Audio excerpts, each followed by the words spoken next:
During her campaign, Mayor Deegan promised to bring back a once highly touted crime-fighting tool that was changed and then scrapped during previous administrations, the Jacksonville Journey. It focused on community initiatives to reduce crime. One of the recommendations for the new mayor is to put an emphasis on literacy.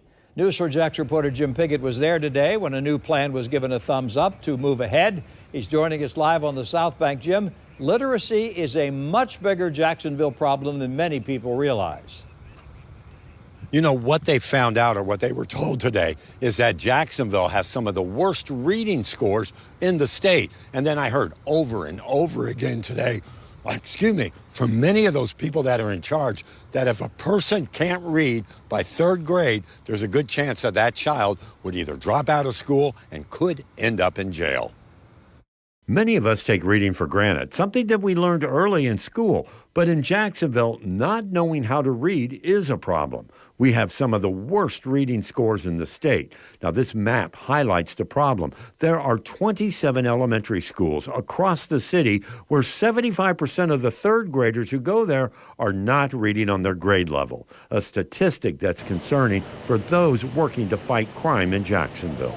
One thing that we hear all the time is that if young people are not reading proficiently by grade 3, their chances of becoming involved in the criminal justice system, it increases that probability. So it just behooves us to look at the literacy. That's why this committee is calling to bring back the Jacksonville Journey with a new label, the Jacksonville Journey Forward. So now we're here with Mayor Deegan, who's made it very clear that literacy is a priority, and wanted to revitalize the journey, and hopefully we'll do that. And now we'll have a mayor who will stick with it, sustain it, because these changes won't happen overnight, but they can happen in 3 and 4 and 5 years if we stick with it.